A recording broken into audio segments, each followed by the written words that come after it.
New job circular update news নিয়ে চলে আসলাম। এই ভিডিওতে আরেকটি লেটেস্ট সার্কুলার আপডেট ভিডিও আপনাদেরকে জানাবো, যে ভিডিওটাই আপনাদেরকে রিসেন্ট টাইমে যে সার্কুলারটি চলতেছে 2024 সালের মার্চ মাসের, তো সেটা জানাবো।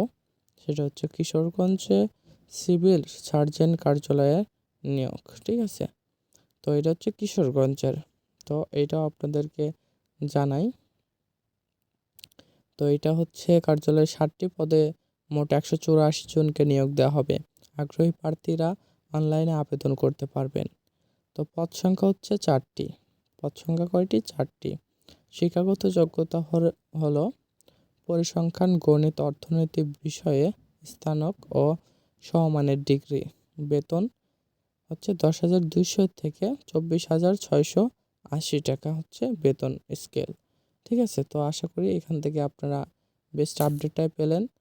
তো আজকের ভিডিওটা পর্যন্তই ছিল। সকলে ভালো থাকবেন, সুস্থ থাকবেন। আল্লাহ হাফেজ।